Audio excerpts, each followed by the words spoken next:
RW वाले ऐसे करते हो, लोगों की लाइट काट देते हो? हाँ, जरूरत पड़े तो काटनी पड़ती है।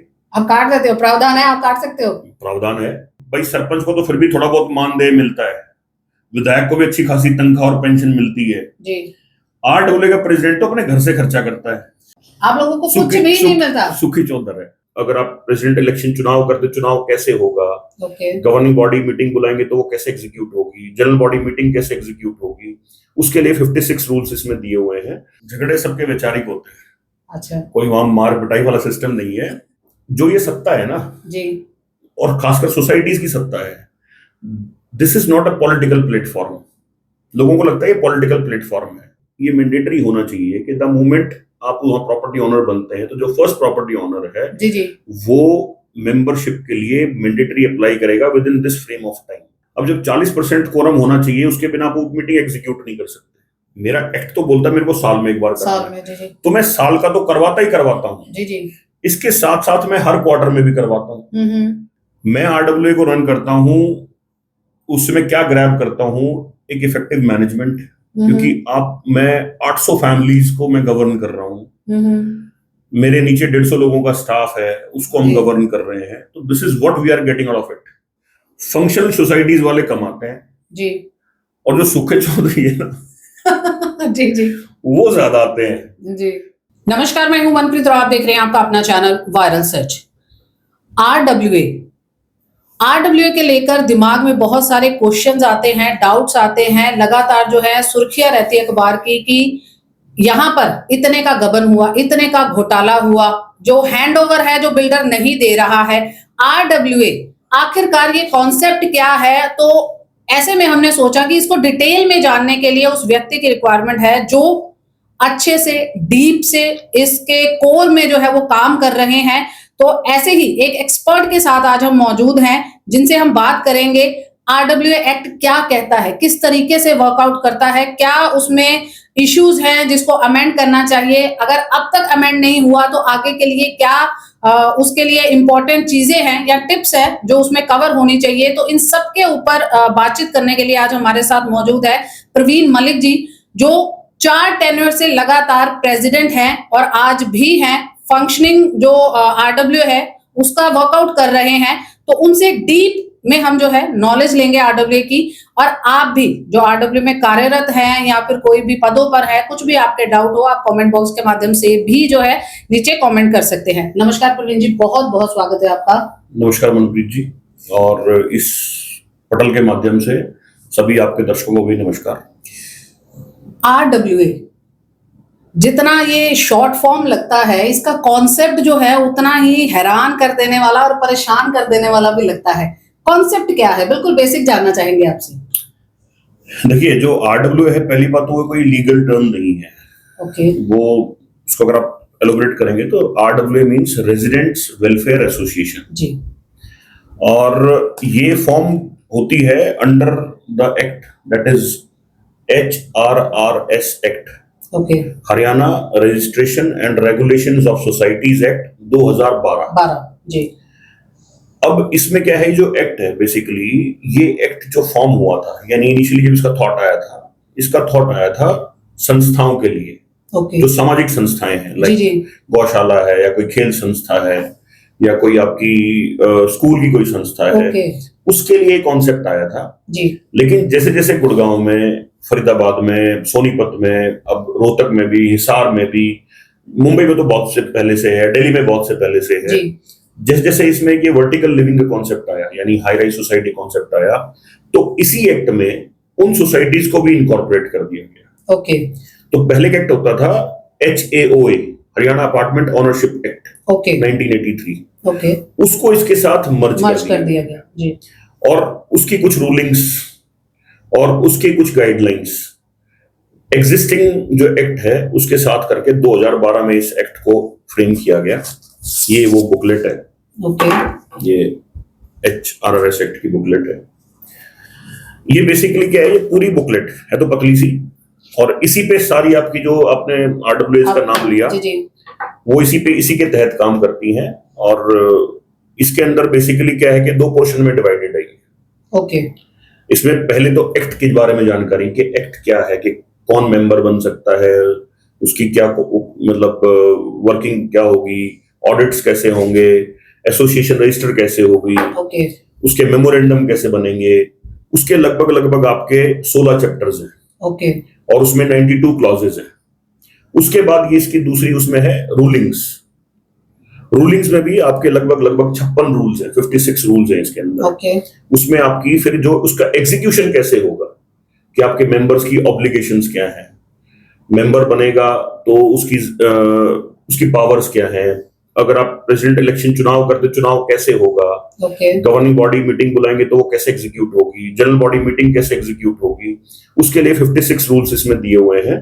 तो ये वो बुकलेट है, यानी इसी बुकलेट पे आपकी सारी आरडब्ल्यूए जिसका आप कह रहे हैं वो सारी इसी पे फंक्शन बेस्ड है। और इसके जो कर्ता धर्ता हैं आपके रीजनल लेवल पे वो डिस्ट्रिक्ट रजिस्ट्रार होते हैं। ओके तो चलिए ये तो हमने एक शॉर्ट ब्रीफ लिया, मैं आपसे क्विकली जानना चाहूंगी, तो हम कहेंगे कि एक 1-to-1 कन्वर्सेशन रहे कि ये चीजें हैं क्या, ताकि लोगों को भी आसानी से समझ आए। जी आरडब्ल्यूए में इलेक्शन कौन लड़ सकता है?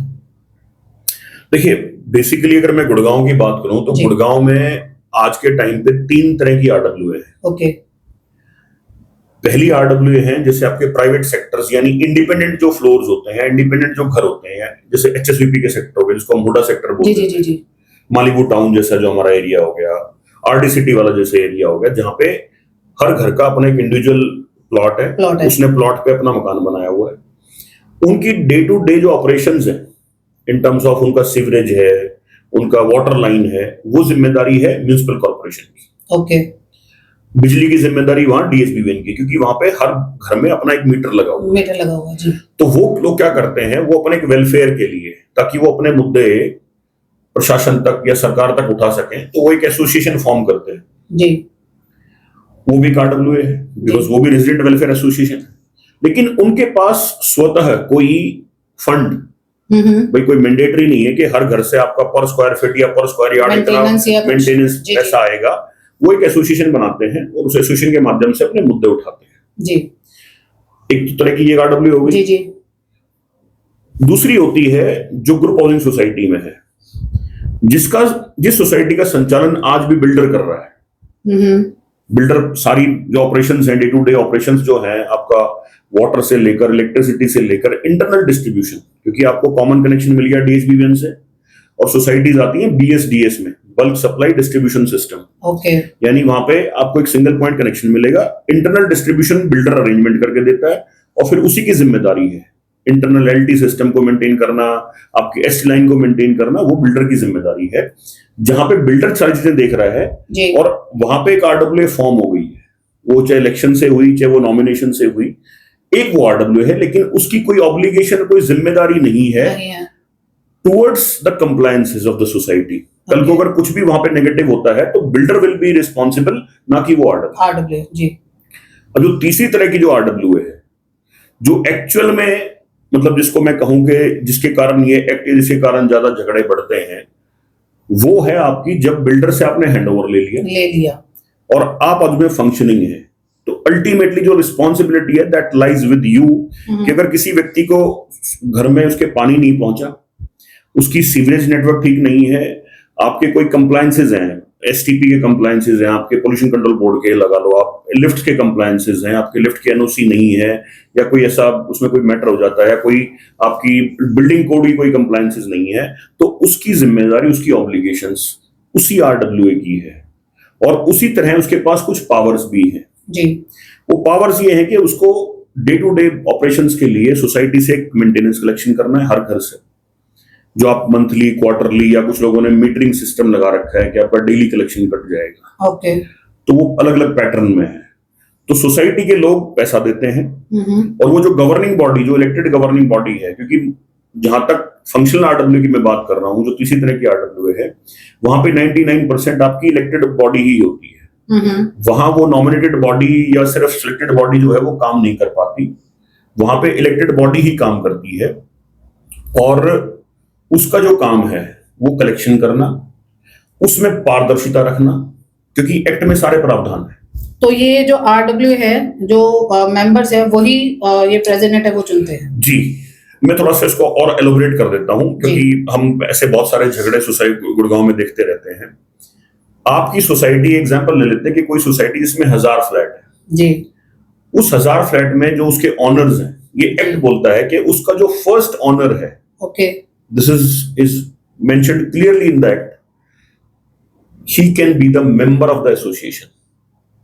जो रेंटेड है या रह रहे हैं या सोल्ड कर दिया किसी ने, वो नहीं, जो फर्स्ट आप बात जो कर रहे हैं फर्स्ट ऑनर है जी, नहीं, सपोज करो आपने एक बार फ्लैट खरीदा, ऑन मेंबर बन गए और आपने फ्लैट किसी और को बेच दिया, तो जिसने खरीदा वो फिर दोबारा से मेंबर बनेगा, ठीक है, और दूसरे की सदस्यता आप रद्द कर दोगे जो पहले, ठीक है।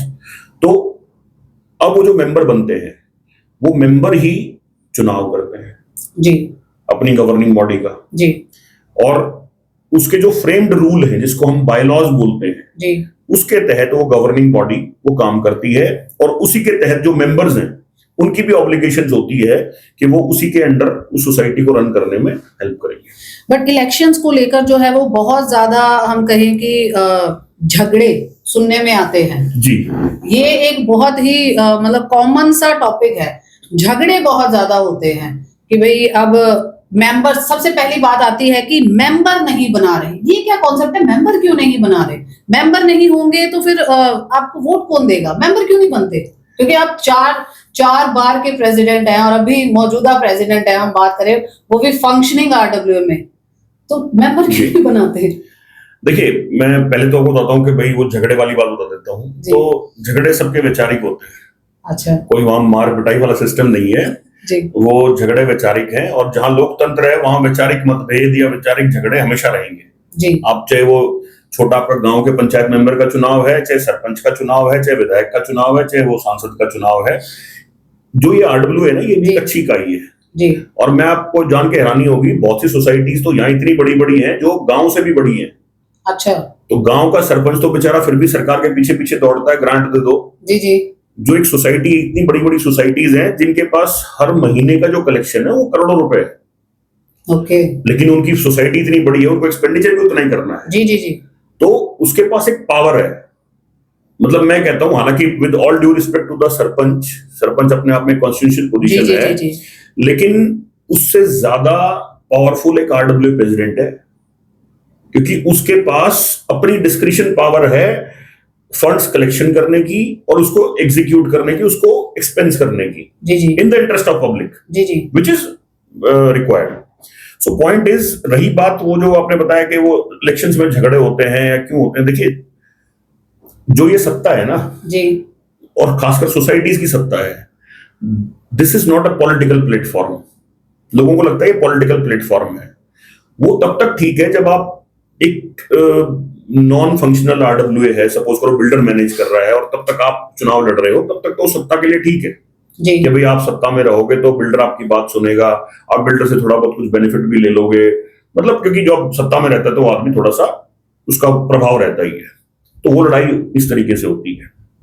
मतलब I am being very blunt, किसी को बुरा ना लगे क्योंकि जो भाई आटे में नमक हमें पता है कि सब करते हैं। बट इसमें ये भी पॉइंट तो ऐड हो जाता है, आप कह रहे हैं राजनीति नहीं है, बट फिर भी अगर देखा जाए राजनीति है तो सही, क्योंकि कोई भी चुनाव होते हैं, चाहे पार्षद के हो, एमएलए के हो, किसी के भी हो, वो आरडब्ल्यू के प्रेसिडेंट को पकड़ते हैं, वहां पर मीटिंग होती है, क्योंकि जो प्रेसिडेंट दिखाएगा, प्रेसिडेंट एक मतलब सोसाइटी को रिप्रेजेंट कर रहा है, तो वो अगर किसी को आगे लेकर आएगा तो ऑटोमेटिक है कहीं ना कहीं वो वोट्स का डाइवर्जन उस व्यक्ति की ओर जाता है, तो मतलब राजनीति तो है। देखिए, मैंने तो डिनाई नहीं किया जी, मैंने कहा पॉलिटिकल प्लेटफॉर्म नहीं होना चाहिए जब आरडब्ल्यू का इलेक्शन है। उसके अलावा तो आप मान के चलिए, अगर जो प्रेसिडेंट है सोसाइटी का, जिसको सोसाइटी ने चुना है जी जी, वो एक राजनीतिक व्यक्ति है, 20, 30, 50, 100 आदमी उसके साथ भी हैं, तभी तो वो चुनाव जीता है जी जी जी। तो ये तो स्वाभाविक है कि कोई भी जो स्थानीय पार्षद का चुनाव, जैसे मैंने खुद ही पार्षद का चुनाव लड़ा था जी, मैं 150 वोट से हार गया जी, लेकिन मेरे को सोसाइटी वालों ने भर भर के वोट दिए जी, मेरी खुद की सोसाइटी ने मेरे को 97% वोट दिए जी। तो मतलब मैं कह रहा हूँ, वो तो आदमी हर वक्त सोचता है कि यार मेरा व्यक्ति अगर सिस्टम में का पार्ट रहेगा तो मेरे को कहीं ना कहीं उसका बेनिफिट मिलेगा। लेकिन मैं सोसाइटीज में थोड़ा सा इसमें डिफर इसलिए करता हूँ कि सोसाइटीज के लिए ना तो सरकार कोई ग्रांट देती, ना ऐसा कोई प्रोविजन जी जी, ठीक है, ना सरकार ने कोई अंदर काम करवाना, ना उसका कोई provision, day to day operations की बात कर रहा हूं। वाटर कनेक्शन के लिए, सीवरेज कनेक्शन के लिए, रोड कनेक्टिविटी के लिए प्रति व्यक्ति ने ईडीसी आईडीसी पे किया है अपना, जी जी, तो उसका मौलिक अधिकार है। तो उसमें वो जो बड़ी पॉलिटिक्स है ना, उसका कोई मेरे ख्याल से, जो मेरा अपना मानना है, वो उससे ऑल टुगेदर डिफरेंट है। भाई हो सकता है राजनीतिक तौर पे मेरी जो विचारधारा है वो किसी भी राजनीतिक दल से मेल कर खाती हूँ, जी जी, लेकिन मेरी सोसाइटी में जब मैं बीइंग अ प्रेसिडेंट, जब मैं वहां इलेक्ट हुआ जी, तो मेरी नैतिक जिम्मेदारी है, क्योंकि मेरे को पानी हर व्यक्ति के घर तक पहुंचाना है। जी जी, मुझे ये इंश्योर करना है कि मेरा कोई भी व्यक्ति, वो किसी भी राजनीतिक दल से बिलोंग करता हो, उसकी विचारधारा कहीं भी हो, वहां पे जो मेरी जो लेवल ऑफ पॉलिटिकल थिंकिंग है वो मैं ड्रॉप डाउन कर देता हूं, और ये सबको कर देना चाहिए। वहां पे जिम्मेदारी बन जाती है, क्योंकि आप उनसे पैसा ले रहे हो, आपने सर्विस देनी है जी, आप एक मिनी गवर्नमेंट चला रहे हो विद इन द सोसाइटी, जिसमें उनकी सुरक्षा से लेकर, क्योंकि आपके पास सिक्योरिटी गार्ड्स होते हैं, मेन गेट पे एंट्री होती है, जो कॉन्सेप्ट इसलिए आया था। जी जी, तो आपकी जो जिम्मेदारी बनती है कि प्रत्येक नागरिक जो सोसाइटी के अंदर रह रहा है, उसकी दुख तकलीफ, उसकी डे टू डे ऑपरेशंस, उसकी लिविंग, उसकी लग्जरी लिविंग, क्योंकि आदमी व्यक्ति सोसाइटी में रहने आता है लग्जरी और सेफ लिविंग के लिए, that is the responsibility of the governing body. उसमें आपके कितने ही मेंबर्स हैं, वो एग्जीक्यूटिव मेंबर से लेकर प्रेसिडेंट, सेक्रेटरी, वाइस प्रेसिडेंट, उन सब की जिम्मेदारी है वो, क्योंकि उसी के लिए लोगों ने उनको चुना है।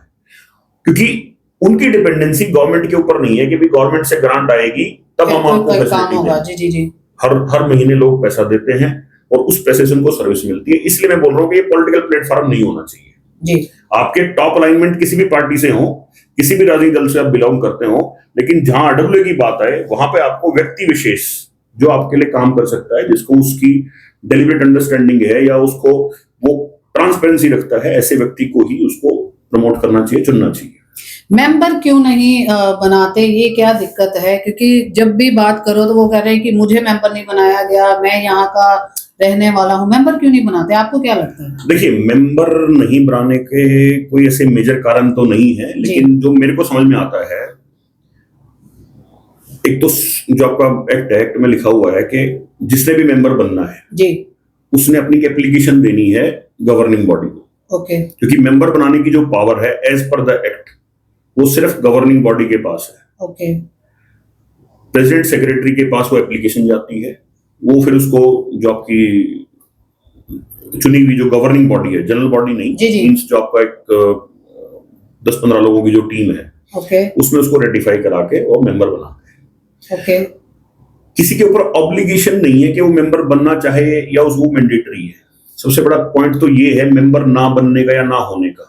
मैंडेटरी नहीं है, मैंडेटरी नहीं, एज पर जो उस एरिया में रह रहा है, जिस सोसाइटी में जिसकी बात कर रहे हैं, ये मैंडेटरी नहीं है उनके लिए। नहीं है मैंडेटरी, सबसे बड़ा फ्लॉ है मेंबर ना होने का। ओके।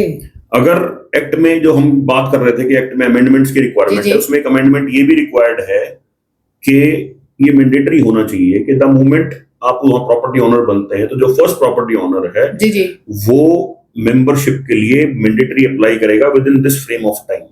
अगर वो नहीं करता है तो ही may be equal to some पेनलाइजेशन, लेकिन वो एक्ट में कोई प्रावधान ही नहीं है। बट ऐसा होता क्यों है कि ऐसा है कि कोई मतलब कोई वर्क उनको करना पड़ता है, मेंबर्स ना बनने का कारण क्या मानते हैं? देखिए क्या होता है, जो बायलॉज फ्रेम्ड होते हैं ना, वो एज पर एक्ट ही फ्रेम्ड होते हैं। ओके। उसमें क्या होता है, फॉर्म 10, ये एक्ट बोलता है, एक्ट के रूल में लिखा हुआ है, फॉर्म 10 आपको भर के जी, और जो प्रिस्क्राइब्ड फीस है, ओके, वो किसी सोसाइटी की 100 रुपए है, किसी की 500 रुपए है, किसी की 1000 है, किसी की 5000 है, किसी की 10,000 है, किसी की लाइफ टाइम है। कि भाई जैसे मैं अपनी सोसाइटी की बात करूं तो हमारी यहाँ 500 रुपए की फीस है और वो लाइफ टाइम है। ओके। जब तक आप सोसाइटी में रहोगे तब तक आपको दोबारा कोई फीस देने की जरूरत नहीं, you are a member. Okay.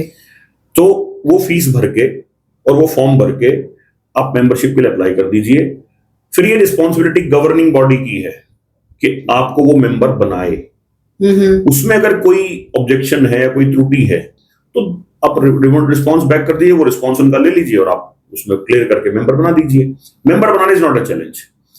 एक जो मुझे समझ में आता है कि मेंबर क्यों नहीं बनाए जाते, एक तो वही लोगों की इच्छा, मैंने बताया कि अब मेरी सोसाइटी में 828 फ्लैट्स हैं जी जी, हमारे पास लगभग 500 मेंबर्स हैं जी, जबकि लगभग आप मान के चलिए मैं हर महीने या 2 महीने में एक बार नोटिस हम डाल ही देते हैं फॉर्म के साथ कि भाई ये फॉर्म है, जो मेंबर नहीं हो मेंबर बनिए। एक तो चैलेंज उसमें क्या है कि कुछ लोग जो फ्लैट तो उन्होंने ले लिया इन्वेस्टमेंट के पर्पज से या जिस भी पर्पज से, कोई मुंबई रहता है, कोई दिल्ली रहता है, कोई जी, जी, यूएस जी, में जी, रहता है, जी, कोई जी। किसी कंट्री में रहता है, वो मेंबरशिप को अवॉइड कर देते हैं ओके, कि भाई जब हम रहते ही फिजिकली वहां रहते नहीं है या उनको कोई इंटरेस्ट नहीं है, ठीक है। दूसरा क्या है कि मेंबरशिप के लिए जब आपकी कोई मीटिंग्स होती हैं वहां पे सबसे बड़ा रोल प्ले करता है। ओके। एज पर एक्ट आपको कोई मीटिंग कॉल करनी है, चाहे एजीएम है, चाहे जीबीएम है, चाहे इमरजेंसी जीबीएम है, उसमें आपका जो मिनिमम कोरम है दैट इज 40%। ओके। 40% कोरम होना चाहिए। अब जब 40% कोरम होना चाहिए, उसके बिना आप वो मीटिंग एग्जीक्यूट नहीं कर सकते। हालांकि उसमें प्रावधान क्या दिए हुए हैं कि आपने अगर फर्स्ट मीटिंग कॉल करी और 40% मेंबर नहीं आए जी। तो फिर आप उसको एडजॉर्न कर सकते हैं और Okay. दूसरी मीटिंग कॉल कर सकते हैं। उसमें जो कोरम चाहिए दैट इज 25%। ओके। उसमें भी अगर नहीं आते हैं 25% तो तीसरी कॉल कर सकते हैं, उसमें minimum 15%।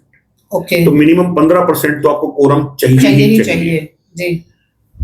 And to your surprise, ऐसी सोसाइटीज में जहां वो 15% भी नहीं आते, मेंबर्स मीटिंग्स में नहीं आते। मतलब I am very sorry to say this thing, लेकिन ये एक हार्ड ट्रुथ है। मैं खुद, मतलब दिस इज फोर्थ टर्म आई जी, एम जी। Handling it. जी। हमें भी बहुत सी मीटिंग जो है वो 3 बार करनी पड़ती है, पड़ती तब है। जाके वो 25% या 40% कोरम पूरा कर पाते हैं। हम लोगों को बहुत रिक्वेस्ट करते हैं, मल्टीपल कम्युनिकेशन डालते हैं, तब लोग आके अटेंड करते हैं। एक्ट में नहीं है कि उनको अटेंड करनी है, उनके लिए मैंडेटरी है। मेंबर के ऊपर कोई ऑब्लिगेशन नहीं है कि आपको मीटिंग अटेंड करनी है। ये भी एक अमेंडमेंट का पॉइंट है कि मेंबर के ऊपर भी एटलीस्ट ये ऑब्लिगेशन होनी चाहिए कि अगर कोई मीटिंग हो रही है तो आपको वो मीटिंग अटेंड, हालांकि उसमें एक प्रावधान है जी। कि सपोज आपने कोई रेजोल्यूशन पास करवाना है जी, जी। और स्पेशल रेजोल्यूशन में है, ये भी कॉन्ट्राडिक्टरी पॉइंट है, तो आप जो मेंबर है जी। वो कहीं ओवरसीज ट्रेवल भी कर रहा है तो वो एटलीस्ट 24 आवर्स बिफोर वो राइटिंग में एक मेल देके ओके। अपना कंसेंट दे सकता है।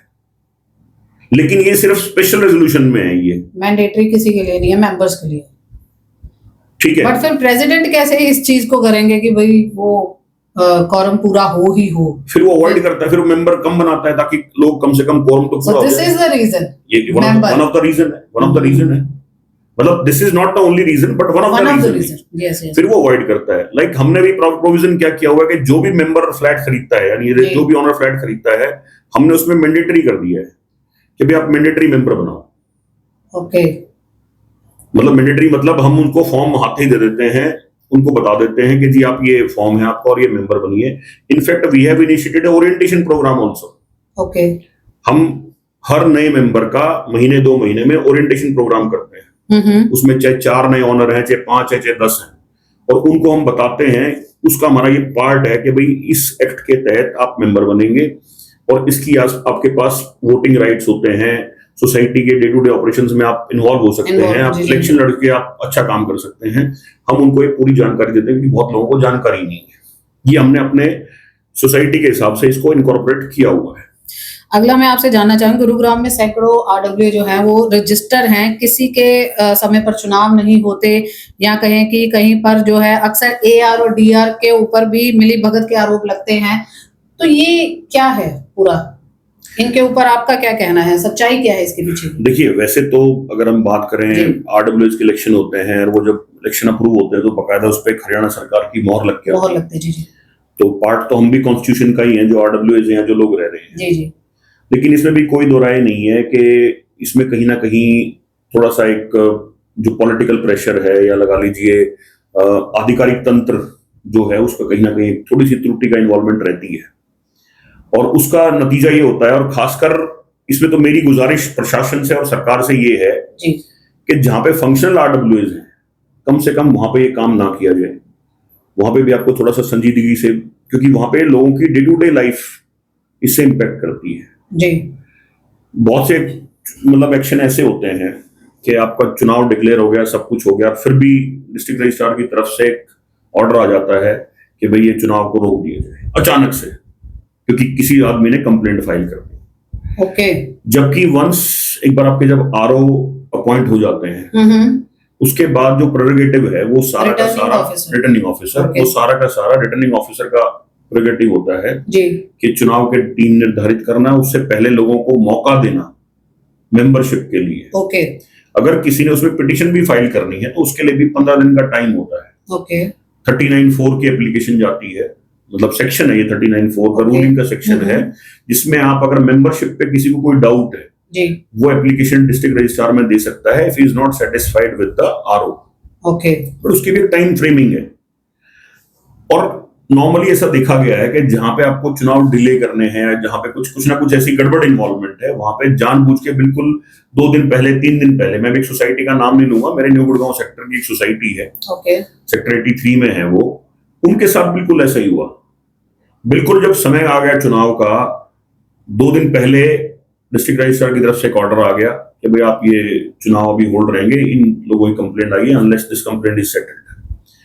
तो अब आप समझिए कि उस वहां पे मेंबर तो मेरे ख्याल से 200-300 होंगे, जी जी लेकिन 2 4 5 मेंबर ने कंप्लेंट फाइल कर दी जी और उस पर डिस्ट्रिक्ट रजिस्ट्रार ने इलेक्शन को होल्ड कर दिया। अब इसमें मैं डिस्ट्रिक्ट रजिस्ट्रार की भी गलती नहीं मानता, क्योंकि एक्ट में कोई चीज क्लियर ही नहीं है। एक्ट नहीं कहता हमारा कि आप ऐसे कर सकते हो या नहीं 2 दिन एक्ट में पहले। कोई चीज क्लियर ही नहीं है। He being on that sitting chair, वो एक जस्टिफाइड चेयर पे बैठे हैं, तो उनके लिए तो एक व्यक्ति भी उतना ही मायने रखता है और 100 व्यक्ति भी उतने मायने रखते हैं। एक्ट में ये कहीं क्लैरिटी नहीं है कि जी आप कब चुनाव को होल्ड कर सकते हैं, कब चुनाव को नहीं होल्ड कर सकते। तो डिस्ट्रिक्ट रजिस्ट्रार की क्या रिस्पॉन्सिबिलिटी है, और इतनी अगर सैकड़ों की तादाद में अगर आरडब्ल्यूज हैं तो हमारे पास तो सिर्फ एक ही डिस्ट्रिक्ट रजिस्ट्रार है। Is it worth? देखिए मैम, जो प्रीवियस गवर्नमेंट थी, प्रीवियस गवर्नमेंट में हमारा एक सीवोकॉन भी हुआ था यहाँ। जी जी उसमें खट्टर साहब ने, जो पूर्व मुख्यमंत्री थे माननीय खट्टर साहब ने भी इसको गंभीरता से लिया था, क्योंकि हम लोगों ने रिप्रेजेंटेशन दी थी उनको, और उन्होंने कहा था कि भाई मुझे समझ में आता है, और गुड़गांव में 2 district registrar and that two of class 1 HCS rank, जी जी जी उनकी रिक्वायरमेंट है and we will ensure that. But unfortunately सरकार अपनी वो भी जो चीज थी उसको पूरा नहीं कर पाई। एक डिस्ट्रिक्ट रजिस्ट्रार पूरा गुड़गांव डिस्ट्रिक्ट डिस्ट्रिक्ट देख रहा है। जिसमें आप तो सोसाइटीज की बात कर रहे हैं, लेकिन मैंने आपको बताया कि ये जो एक्ट है सिर्फ सोसाइटीज के लिए नहीं जी है। जी जी कोई मंदिर समिति है, कोई गौशाला समिति है, कोई Associations खेल वगैरह, समिति जी। है, सबके लिए वो एक ही रजिस्ट्रार है। ओके एंड देखिए वो पोजीशन बड़ी पावरफुल है, ऐसी बात नहीं कि पोजीशन पावरफुल नहीं है, लेकिन फिर उतना ही काम। फिर क्या है, एक्ट कमजोर। मैंने भी कंप्लेंट दे दी, 10 लोगों ने और कंप्लेंट दे दी, उनको तो सबकी सुनवाई करनी है, व्यक्ति तो एक ही है। या तो एक्ट में क्लियर हो, जैसे अभी थोड़े दिन पहले एक रूलिंग आई थी, उसमें ये था कि भाई इंक्वायरी के लिए भी रूलिंग कहती है कि आपकी 1/3 ऑफ योर मेंबर्स, अगर किसी ने किसी सोसाइटी की इंक्वायरी करानी है, आरडब्ल्यू की इंक्वायरी करानी है, जी जी तो आइदर 1/3 ऑफ योर मेंबर्स और majority of the sitting governing body okay और डिस्ट्रिक्ट रजिस्ट्रार हिमसेल्फ और the district deputy commissioner of the district district जी जी और द गवर्नमेंट, इन प्रावधान में आप इंक्वायरी करा सकते हैं अगर ये लोग कहते हैं तो। अदरवाइज नहीं करा सकते। अब कोई 2 व्यक्ति जाके कंप्लेंट फाइल करते हैं, कहे जी इंक्वायरी करवा दो, तो वो रूल में तो नहीं है, लेकिन फिर भी इन कंप्लेंट्स पे इंक्वायरी हुई है। यस, मतलब मैं आपको अपना एग्जांपल दे देता हूं। एक ने कंप्लेंट फाइल करी जी और मल्टीपल कंप्लेंट्स, ठीक है, उस पर हियरिंग हुई, एविडेंस दे दिए गए, सारी चीजें हैं, और जबकि हमारा सिस्टम तो इतना ट्रांसपेरेंट है, I'll tell you that also। उसके बाद एक ऑर्डर आता है डिस्ट्रिक्ट रजिस्ट्रार की तरफ से कि भाई आपके इलेक्शंस के बाद आपको एक इंटरनल कमेटी बनानी है, और उस कमेटी से आपने जो ये कंप्लेंट्स आती हैं इनकी इंक्वायरी करानी। इंटरनल कमेटी, कोई एक्सटर्नल सोर्स नहीं है उस पर। ओके उसी ऑर्डर को लेके जी फिर वो डिस्ट्रिक्ट रजिस्ट्रार की ट्रांसफर हो जाती है, दूसरे डिस्ट्रिक्ट रजिस्ट्रार आते हैं, सेम कंप्लेनेंट डिस्ट्रिक्ट रजिस्ट्रार के पास जाके और वो देते हैं कि जी इसमें इंक्वायरी होनी है, जबकि it is mentioned very clearly in that order कि ये इंटरनल इंक्वायरी होनी है, कोई एक्सटर्नल नहीं होनी। बट वो डिस्ट्रिक्ट रजिस्ट्रार उसी एक व्यक्ति के कंप्लेंट पे ऑर्डर निकाल देते हैं कि इसमें इंक्वायरी कराओ। ठीक है जी। कोई बात नहीं, वो लेटर हमारे पास आ जाता है, हम उसको सेट कर लेते हैं, कोई बात नहीं, we are okay with enquiry also. But फिर मैं डिनाई करता हूं क्या कि जी इंक्वायरी के लिए तो we are okay, but I will not pay the remuneration to the inquiry officer, वो आप पे करवाओ कंप्लेनेंट से। तो अब तो ये शायद प्रोविजन आ गया है, पता नहीं अब ये हट गया है दोबारा, क्योंकि थोड़ी कंफ्यूजन है उसमें कि जो कंप्लेंट फाइल कर रहा है इंक्वायरी को लेके, क्योंकि एक इंक्वायरी ऑफिसर 30-35 हजार रुपए एक महीने की फीस लेता है इंक्वायरी कंडक्ट करने की, और मुझे सिर्फ इंक्वायरी के लिए एक महीने की, अगर वो इंक्वायरी 2 महीने चल गई तो 70,000 रुपए हो जाते हैं। तो ये आरडब्ल्यू पे करता है? यस, यही तो सबसे बड़ा दुर्भाग्य है। तो ये भी एक टर्निंग पॉइंट है कि ये कहीं ना कहीं कंप्लेंट करी मेंबर ने, जी, सिंगल मेंबर ने, अगर 1/3 ऑफ द मेंबर, मतलब ये सबके लिए मैं बता रहा हूं कि अगर एक्चुअल में किसी ने इंक्वायरी करानी है तो 1/3 of the governing body members they can file A petition, और उसके बेस पे सिटिंग गवर्निंग बॉडी की, प्रीवियस गवर्निंग बॉडी की इंक्वायरी हो सकती है, ये एक्ट में प्रावधान है। जी जी। या वो कंप्लेंट इतनी सीरियस है कि उसमें मतलब एविडेंस इतने स्ट्रांग है कि आपको डिस्ट्रिक्ट रजिस्ट्रार को आपने दिया और डिस्ट्रिक्ट रजिस्ट्रार ने उस पर स्वतः संज्ञान ले लिया, सुमोटो उसने कॉग्निजेंस ले लिया, डीसी गुरुग्राम ने कॉग्निजेंस ले लिया, वो करा सकते हैं उसमें, ठीक है। लेकिन मैं ये कह रहा हूं कि कोई एक व्यक्ति कंप्लेंट डालता है और उस पर आप अगर इंक्वायरी करा रहे हैं तो वो पूरी सिस्टम को डिस्टर्ब करता है। और ऐसे में क्या है कि अगर बाय चांस कुछ ऐसा समझ आया, जैसे हम कह रहे हैं कि टाइम के ऊपर चुनाव नहीं हो पा रहे या कुछ गवर्न क्या सिस्टम सामने आ रहा है, बट ये भी देखा गया है कि सामने तो बहुत सारी चीजें आती हैं, बट किसी को आज तक हम कहें कि पनिशमेंट नहीं मिली, किसी को सजा नहीं मिली, ये क्या रीजन है? देखिए, उसका भी रीजन एक्ट है, एक्ट बहुत ही कमजोर है ये ना, मैंने बताया ये जो एक्ट है ये थोड़ा सा ना सामाजिक एक्ट है। ओके। और इसमें लेकिन जब आप सोसाइटीज के साथ इसको इन्वॉल्व कर देते हैं तो इसमें थोड़ी सी ना स्ट्रिंजेंट, थोड़ी सी ना सख्ती जरूरी है जी, क्योंकि जब तक सख्ती नहीं होगी ना तो आम जो व्यक्ति है वो परेशान रहता है। जी जी। मैं अगर अपने एक्सपीरियंस की मैं बात करूं तो मैंने ये चीज नोट की है कि सोसाइटी का जो मेंबर है, जो हर महीने या हर क्वार्टर में अपना मेंटेनेंस टाइम पे कर रहा है जी, उसको मेरे से क्या चाहिए जी, उसको मेरे से फैसिलिटी के साथ साथ उसके पैसे का हिसाब चाहिए जी। भाई उसमें कोई ह्यूमन साइकोलॉजी है, उसमें चाहे आप हैं चाहे मैं हूं, कोई भी व्यक्ति है, अगर आप कहीं पैसा खर्च कर रहे हैं उस पैसे का आपको अगर हिसाब मिले और आपको एक अपॉर्चुनिटी मिले कि भाई ये हम पैसा इस तरीके से खर्च कर रहे हैं, इससे अगर बेटर आपके पास कोई तरीका है तो you please come forward and give us the suggestion. तो हमारे एक्ट में एक प्रावधान है ऑडिट का, चैप्टर 10 जो हमारा है इसका HRS एक्ट का, उसमें हमारे पास क्लॉजेज हैं 47, 48, 49, 50। ओके। इन क्लॉजेज में आपका ऑडिट का प्रोविजन है, बट वो ऑडिट आपने साल में एक बार कराना है। इट्स इंटरनल और एक्सटर्नल होता है? It is an external audit. Okay. या आपको थर्ड पार्टी ऑडिट कराना है, ये मैंडेटरी है। ऑडिट रिपोर्ट आपने ऑनलाइन सबमिट भी करनी है after get it ratify from the members. Okay. Members को साल में एक बार अपना लेखा जोखा मिलता है। अब इस चीज को हमने समझा, मेरा एक्ट तो बोलता है मेरे को साल में एक बार साल में, जी जी। तो मैं साल का तो करवाता ही करवाता हूँ, जी जी। इसके साथ साथ मैं हर क्वार्टर में भी करवाता हूँ। और क्वार्टरली ऑडिट रिपोर्ट हम हर एक मेंबर को, हर एक रेजिडेंट को हम शेयर करते हैं विद अ रिमार्क कि भाई इसमें आपका इतना हमने कलेक्शन हुआ इस हेड में, और इस हेड में इतना इतना एक्सपेंडिचर हुआ। जी जी। That is duly signed by the CA, okay, president, secretary and treasurer, okay, and pre approved by the governing body. पहले गवर्निंग बॉडी इसको समझ लेती है, फिर हम उसको क्वार्टर में करा के, और जैसे 3 महीने का जो लेखा जोखा है वो हर 3 महीने बाद हम चौथे महीने में रेजिडेंट्स को दे देते हैं। उसमें अगर किसी कोई डाउट है, किसी कोई सजेशन है, तो वो आदमी क्या रहता है, उसको पता चल गया कि यार मैंने पिछले 3 महीने में इतना पैसा दिया जी जी, और मेरा यहाँ यूटिलाइज खर्च हुआ। जी जी। तो लोग अपने सजेशन भी लेके आते हैं, सजेशंस भी लेके आते हैं, वो सजेशन इंप्लीमेंट भी होते हैं अगर वो वर्केबल है तो। अदरवाइज अगर वर्केबल है तो उनको एक्सप्लेन किया जाता है कि वर्केबल इसलिए नहीं है। तो पॉइंट इज कि जब आपने उसके पैसे का ब्यौरा दे दिया उसको, तो उसके पास कंप्लेंट करने के लिए चीज क्या बचती है? उसके बावजूद भी अगर किसी ने कंप्लेंट करनी है, सपोज करो कोई कंप्लायंस पूरी नहीं करी आपने जी, आपने कोई मीटिंग कॉल करी, उस मीटिंग में आपने मेंबर नहीं आए, जो मैंने बताया एक रीजन जी, जी, जी। तो आपने क्या बोला किसी को कि यार आप जाते जाते साइन कर देना, ऐसे भी लोग करते हैं।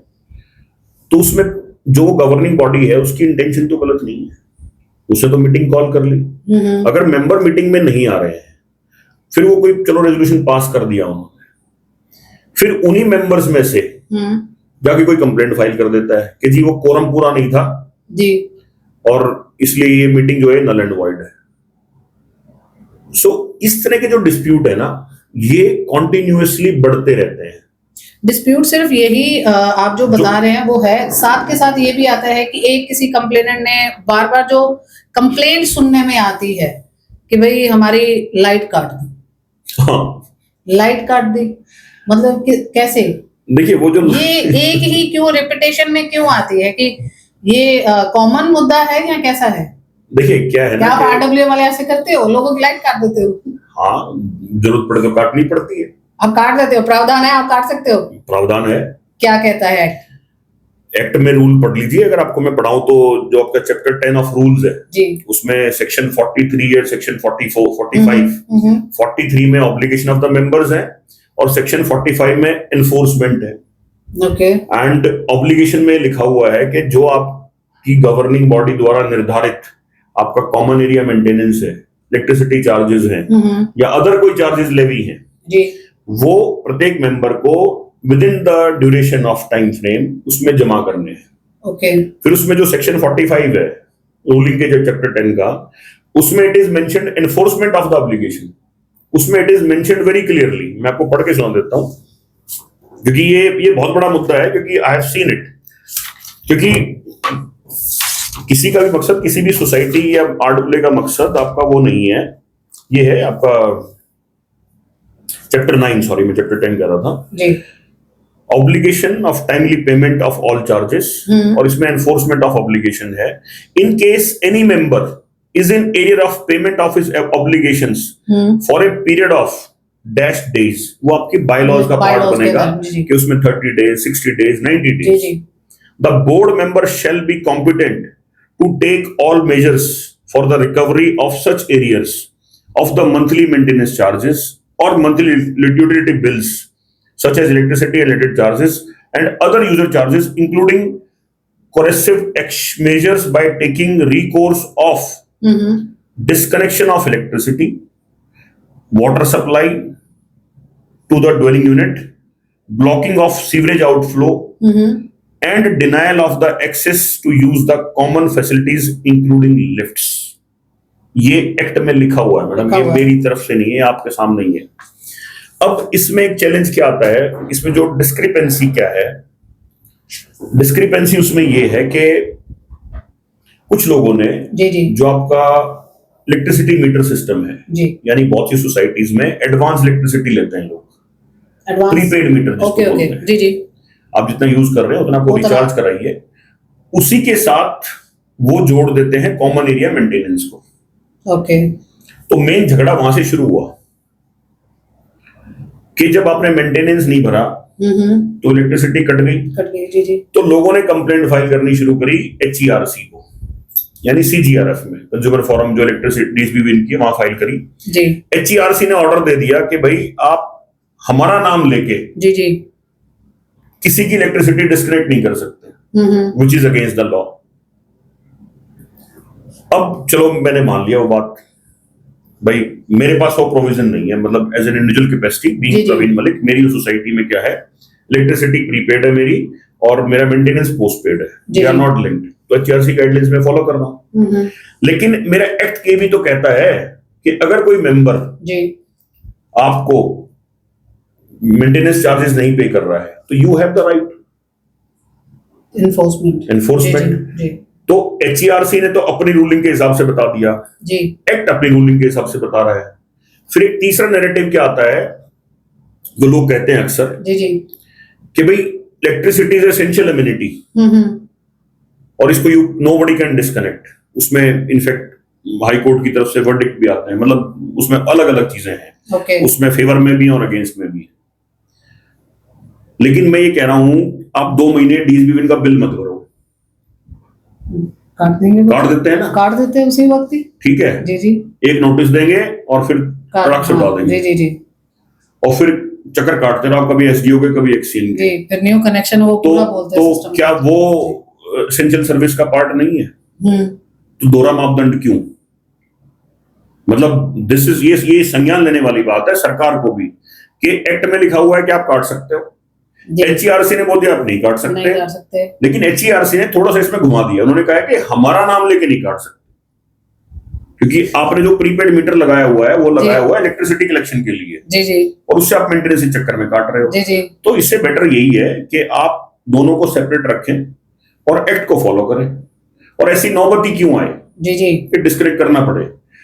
देखिए गवर्निंग बॉडी की भी, मतलब मैं being a governing body member, मेरी एक जिम्मेदारी और भी है कि मैं जो लोग मेरे को चुन के देते हैं या जो मेरी सोसाइटी में रेजिडेंट रह रहे हैं उनके साथ में एक ट्रांसपेरेंसी रखूं। जी जी, सबसे बड़ा जो फ्लॉ है वो ट्रांसपेरेंसी का है। आप ट्रांसपेरेंसी रखिए, मैं कहता हूं आपकी 70-80% प्रॉब्लम जो है ना वो कम हो जाएंगी। डिस्ट्रिक्ट रजिस्ट्रार के पास कंप्लेंट्स कम हो जाएंगी।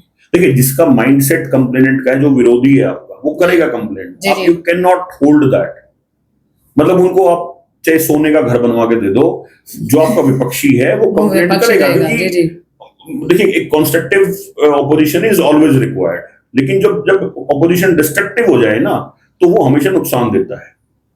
तो मैं उसके खिलाफ भी नहीं हूं कि मेरे खिलाफ कोई कंप्लेंट क्यों करता है। मैंने बताया कि मेरे खिलाफ वो इंक्वायरी डाली, हालांकि मैं उसकी पिटीशन फाइल कर सकता था स्टेट रजिस्ट्रार में कि जी तो इंटरनल इंक्वायरी थी, इसका कोई प्रावधान ही नहीं बनता, लेकिन मैंने नहीं डाला ना।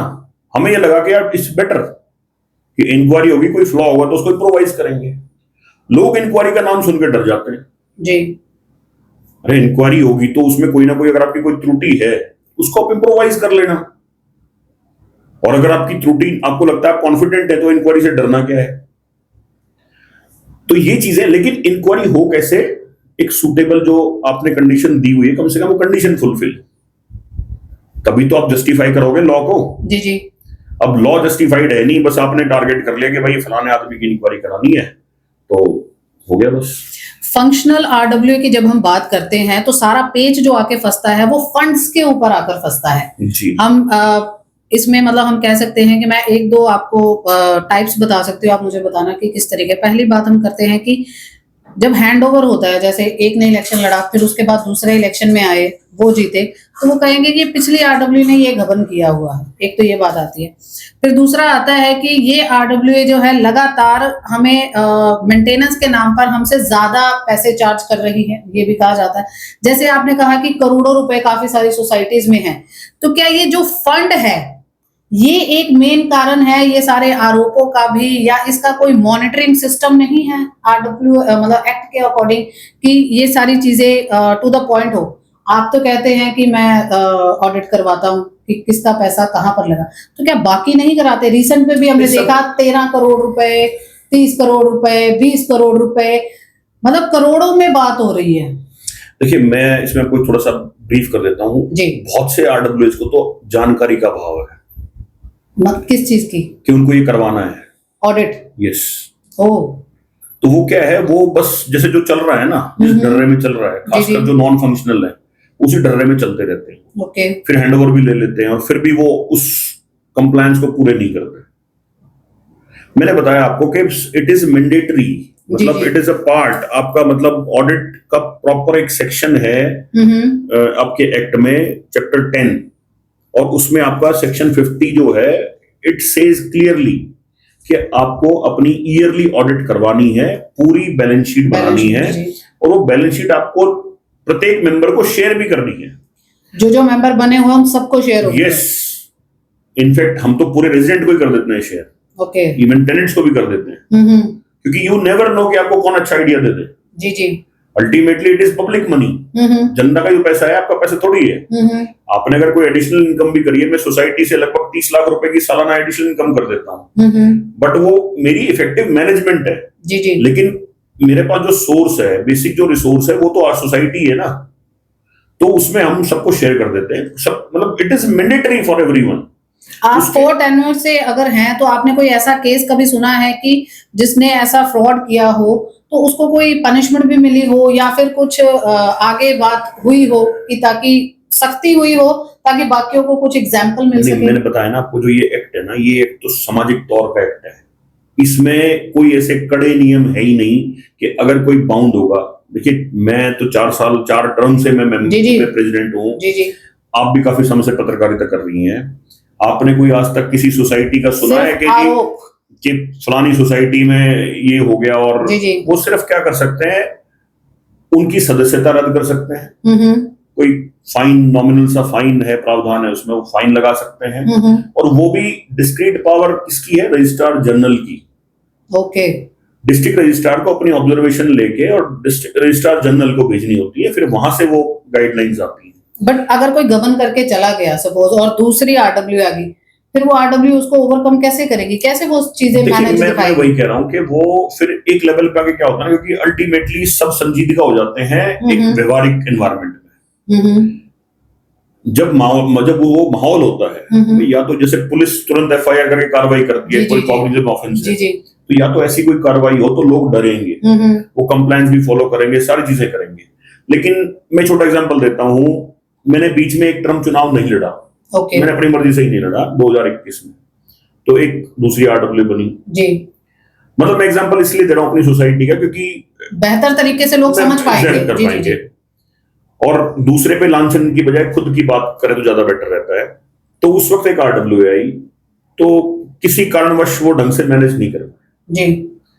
और जो चीजें सिस्टमेटिकली चल रही थी, या हम बहुत मुश्किल से हम उस लेवल पे लेके आए थे, क्योंकि उससे पहले मैं प्रेसिडेंट था, वो धीरे धीरे धीरे डिटेरियोरेट होती चली गई। जैसे मैंने बताया कि हम क्वार्टरली बैलेंस शीट देते थे जी जी, उन्होंने वो बंद कर दी जी। तो लोगों में डिस्ट्रेस क्रिएट हुआ कि अब हिसाब नहीं आ रहा, कि भाई पुरानी गवर्निंग बॉडी तो क्वार्टरली देती थी, हालांकि एक्ट का प्रावधान नहीं है ये, 3 मंथ्स का। हाँ, एक्ट का प्रावधान नहीं है ये तो मैंने बताया ना कि झगड़े की जो जड़ें हैं आपने वो खत्म करनी है।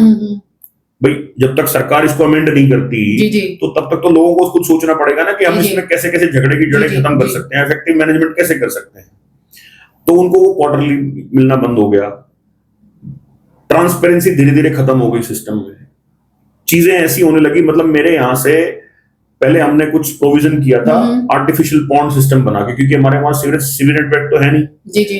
तो एसटीपी का पानी डिस्पोज ऑफ, यानी ट्रीटेड वाटर को डिस्पोज ऑफ कैसे करें जी। तो we have made some artificial pond system, उसमें हम पोषण करके साइंटिफिक सिस्टम से हम करते थे, वो बंद कर दिए। उसके कारण सोसाइटी में टैंकर्स आने जाने शुरू हो गए, उसकी कॉस्ट बढ़ गई। तो over A period of time करते करते करते 6 महीने में वो डेफिसिट क्रिएट हो गया। पैसा तो उतना ही है ना, ना तो उन्होंने कैम इंक्रीज किया। अगर कैम इंक्रीज करते जी तो समझ में आता है कि ठीक है कैम बढ़ गया, उसकी कॉस्ट भी बढ़ गई, सब चल जाएगा।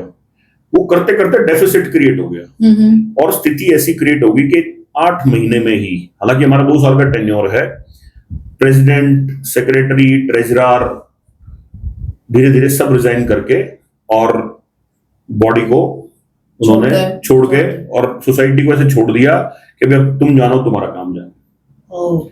और अनफॉर्चुनेटली तो क्या है कि जो president, vice president and secretary, they have sold out their flats. उन्होंने फ्लैट भी बेच दिए। अब ऐसे में मैं उनके साथ लड़ाई लड़ूं या लोग सोसाइटी को संभालें? तो उस वक्त तो लोगों ने डिसाइड किया कि भाई सोसाइटी को संभालना चाहिए। जो मैस हुआ है क्रिएट हुआ, हमने मल्टीपल रिक्वेस्ट दी डीआर में, बहुत मुश्किल से जाके हमारे मई में, यानी वो दिसंबर में चुनाव मतलब छोड़ गए थे, इन बिटवीन वो लटकम पटकम चलता रहा, और मई में जाके इलेक्शन हुए, then people have they elected me again. Okay. और उसके बाद फिर हमने ऑफिशियल कंप्लेंट फाइल करी लोगों के कहने पे। हमारी जनरल बॉडी की एक मीटिंग में रेजोल्यूशन पास हुआ कि भाई कम से कम हम उनको ऐसे कैसे जाने दें जी। तो 2022 में ये हमने कंप्लेंट फाइल करी, जिसका इंक्वायरी ऑर्डर हमारे पास 2025 में आया। 3 साल। ठीक है जी। सेक्शन 54 बोलता है कि मेजॉरिटी ऑफ गवर्निंग बॉडी जी जी, या 1/3 ऑफ जनरल बॉडी जी, जबकि वहां तो कोरम जो था वो 40% का पूरा था जी जी। अगर ये कोई कंप्लेंट फाइल करते हैं तो डीआर के पास पावर है उसको समझ के और इंक्वायरी करे जी जी। तो 2025 जुलाई में जी वो ऑर्डर आया। उसके बाद वो इंक्वायरी हुई कब? अगस्त सितंबर में वो इंक्वायरी हुई। ओके। उस इंक्वायरी के ऑर्डर के अगेंस्ट भी उन 3-4 लोगों ने स्टेट रजिस्ट्रार में अपील फाइल की कि जी इंक्वायरी नहीं होनी चाहिए। ओके। खैर स्टेट रजिस्ट्रार ने वो रिमांड बैक कर दी डीआर के पास, वो इंक्वायरी हो गई। रीना जैन एसोसिएट्स मतलब एक इंडिपेंडेंट ऑडिटर ने वो इंक्वायरी करी और वो इंक्वायरी रिपोर्ट अब डीआर साहब के पास है, शायद नवंबर दिसंबर से उनके पास है। अब तक उस पर कोई संज्ञान नहीं है। ठीक है, यही एक अब ड्रॉबैक उसमें है। क्या है, अब मैं नैतिकता की बात आ जाती है उसमें ना, एक इंसानियत की बात आ जाती है जी, कि अब मैं सोसाइटी के काम छोड़ के उन 3-4 लोगों को सजा दिलवाने के लिए या उनके मैं पीछे पड़ जाऊं और मैं रोज डिस्ट्रिक्ट रजिस्ट्रार में जाऊं, मैं रोज सीएम हाउस में कंप्लेंट करूं जी, कि जी। जी कुछ नहीं हो रहा, तो आदमी सोचता है कि यार वो चले गए, वो करके चले गए, अब तो तुम आज के जो ये डेली के चैलेंजेस सोसाइटी में, आज मैं लोगों को अगर ट्रांसपेरेंसी ना देके और मैं यही गाता रहूंगा कि जी वो गड़बड़ कर गए, वो गड़बड़ कर गए, तो पुराने पाप मैं कब तक झेलता रहूंगा। जी। मुझे तो I have to think for the future कि मेरी सोसाइटी के लिए बेटरमेंट मुझे क्या करना है। तो शायद ये भी एक रीजन है कि उन लोगों को कोई सजा नहीं मिलती या उस पर कोई आगे कार्रवाई नहीं होती, क्योंकि डिपार्टमेंट भी ढीला है। काम भी अपने खुद के जो दिन के है, दिनचर्या है, वही बहुत है कि Obviously। आप उस पर टाइम नहीं निकाल पाते। और इसमें कोई भाई सरपंच को तो फिर भी थोड़ा बहुत मानदेय मिलता है, विधायक को भी अच्छी खासी तनख्वाह और पेंशन मिलती है। जी। आरडब्ल्यू का प्रेसिडेंट तो अपने घर से खर्चा करता है। आरडब्ल्यू के प्रेसिडेंट जो होते हैं, इसमें ये भी जानना चाहिए जो बॉडी होती है, गवर्निंग बॉडी जो होती है, तो उनको कुछ अलाउंसेस मिलते हैं? नहीं, कोई अलाउंस नहीं मिलता मैडम। आप लोगों को कुछ भी नहीं मिलता? सुखी चौधर है। ये अच्छा कहा आपने। आरडब्ल्यू का जो बॉडी है ना जी, ये बहुत लोग बोलते हैं कि इट्स अ थैंकलेस जॉब, लेकिन मैं इसको इसलिए नहीं कहता क्योंकि ये इंडिविजुअल के ऊपर डिपेंड करता है कि what is in their for me. मैं आरडब्ल्यू को रन करता हूं, उसमें क्या ग्रैब करता हूं, एक इफेक्टिव मैनेजमेंट, क्योंकि मैं 800 फैमिलीज को मैं गवर्न कर रहा हूं, मेरे नीचे 150 लोगों का स्टाफ है, उसको हम गवर्न कर रहे हैं, तो this is what we are getting out of it. तो वो आपकी मैनेजमेंट स्किल्स इंप्रूव कर रहा है। बट ऐसे में जो आपका पर्सनल बिजनेस या पर्सनल जो भी काम है, वो भी तो इफेक्ट होता होगा। वो करता है इफेक्ट। आप समझिए, मैंने बताया आपको भी, हाई कोर्ट तक हमारी हियरिंग चल रही है जी, जिनका टेक्निकली कोई रिलेवेंस नहीं है जी। एक्ट बोलता है, section 89 of your HRs act says के सोसाइटी इज जुडिक्शन का बार है, उस पे मतलब उस पे सिविल सूट फाइल ही नहीं हो सकता। सिविल सूट नहीं हो सकता? नहीं, सेक्शन 89 सेज। ओके, बट ऐसे तो चल रहे हैं केस, तो दुनिया भर के चल रहे हैं। जी, हैं। ठीक है, अब वो कोर्ट में फाइल कर देते हैं। कोर्ट में हमने सोसाइटी में पेंट करवाया था, तो हमने जो कंप्लायंस हैं, जो एचआरएस एक्ट में कंप्लायंस होने चाहिए, हमने वो सारे पूरे किए और हमने स्टार्ट कर दिया काम कराना जी। तो one of the complainant they have filed a civil suit, और सिविल सूट में भी वो पहुंचते पहुंचते हाई कोर्ट पहुंच गया, नीचे से हम जीत गए, ओके, उस हाई कोर्ट पहुंच गया। ये 2022 में फाइल हुआ था, ओके, अब 2026 आ गया। 26 जी। ठीक है, सारी सोसाइटी में पेंट भी हो गया, सारा काम भी हो गया। जो कंप्लेनेंट है उसने सारे पैसे भी दे दिए, ओके, क्योंकि उसने बीच में चुनाव लड़ना था, चुनाव लड़ा तो उस टाइम मैंडेटरी है कि भाई आपके ड्यूज क्लियर होने चाहिए, सारे पैसे भी दे दिए जी। उसे, घर में भी पेंट हो गया, सब कुछ हो गया, बट वो केस अभी तक चल रहा है। फिर भी लड़ जा रहे हैं वो। अब सब नहीं, लड़े नहीं जा रहे हैं, मतलब उसमें भी क्या है कि माननीय हाई कोर्ट में बीच में तो उन्होंने उस केस को खारिज कर दिया। ओके, भाई तुम आते हो, कंप्लेंट आता है, हर बार आके डेट मांग लेता है अगली जी, तो उन्होंने सो मोटो इस पर कॉग्निज लेते हुए कह दिया, भाई मैं मेंशन्ड है, ये ऑर्डर में मेंशन्ड है जी, कि आप हर बार आके डेट मांग लेते हो, लेकिन इन द इंटरेस्ट ऑफ जस्टिस हम आपको एक मौका और देते हैं, आप दोबारा फाइल कर लो जी। वो दोबारा फाइल कर दिया। अब जब वो दोबारा फाइल कर दिया तो एक नया केस स्टार्ट हो गया। जी। तो society, being a society president, it is my responsibility, governing body की रिस्पॉन्सिबिलिटी, मेरे को केस तो फाइट करना पड़ेगा। जी, जी, जी। तो मुझे वकील भी खड़ा करना पड़ेगा, वकील खड़ा करना पड़ेगा, तो मुझे वकील की फीस भी देनी पड़ेगी। जी, जी। उस केस में जेन्युइनली देखिए, मैं मतलब ऑनरेबल कोर्ट की, with all due respect to the court, जी, जी, मैं उसमें जजमेंट की बात तो नहीं कर रहा हूं, लेकिन मैं ये कह रहा हूं उसमें कोई लॉजिक नहीं है। आज के टाइम पे तो वो कोई स्टैंड ही नहीं करता। भाई जो आपका केस है कि भाई उन्होंने बोला कि इन्होंने ई टेंडरिंग नहीं कराई, आप समझना, पहली बात तो एक आरडब्ल्यू के पास ई टेंडरिंग कोई प्रावधान नहीं है। ओके, कोई उसके पास ऐसा अरेंजमेंट नहीं है ई टेंडरिंग का, because there is a cost involve in tendering में। दूसरा, मैं एक पीएमसी हायर करता तो मैं और कॉस्ट बढ़ाता सोसाइटी। हमने कोटेशन मंगा के हमने ट्रांसपेरेंसी से लोगों को शेयर करी और 40% क्वोरम के साथ उसको हमने अप्रूव कराया कि भी क्या क्या काम होगा। वेरी एडवांस लोगों को इन्फॉर्मेशन दी कि हम कैसे कैसे काम कर रहे हैं। तो एक्ट के जो प्रोविजन है जिसके तहत मैंने गवर्निंग बॉडी को हमने सारे फुलफिल किए और यही बात हमें सेशन कोर्ट में ऑर्डर में साथ में मिली। सो पॉइंट इज कि लेकिन क्या होता है, जिसने कंप्लेंट करनी है उसने करनी है। और मैंने कहा कि इट्स बार जुडिक्शन बार है, ये एक्ट में लिखा हुआ है, बट फिर भी सिविल कोर्ट केसेस को एक्सेप्ट कर लेता है और कोर्ट में केस चलते हैं। अब उससे क्या होता है, हिच क्रिएट होती है जी। उसके कारण कई बार नुकसान भी बहुत होते हैं। नुकसान सोसाइटी का, जैसे वकील हमने हायर किया, अभी भी जैसे हमारे फिर दोबारा कंप्लेंट लगा दी है, केस चल रहे हैं। एक केस और है कि भी हमने जब मेंटेनेंस इंक्रीज करी जी जी, वो भी प्रोविजन जो है गवर्निंग बॉडी का है, उसका भी स्टेट रजिस्ट्रार या रजिस्ट्रार जनरल के ऑर्डर्स हैं उसमें, तो कि भाई प्रेरोगेटिव जो है वो गवर्निंग बॉडी का है। और हमने जो इंक्रीज किया कैम, उसको भी ऐसे नहीं इंक्रीज किया कि भाई ओवरनाइट हमने मैसेज भेजा भी कल से कैम इंक्रीज हो गया जी जी। हमने पूरी वर्किंग करके और सभी रेजिडेंट्स को वर्किंग करके हमने भेज दी कि भाई ये वर्किंग बन रही है, इसमें लगभग आपका ₹1 कॉस्ट इंक्रीज हो रही है। मेरा ₹2.5 पर स्क्वायर फीट मेरी कॉस्ट थी 2017 से जी, और 25 में हमने वो कॉस्ट इंक्रीज करी है जी जी।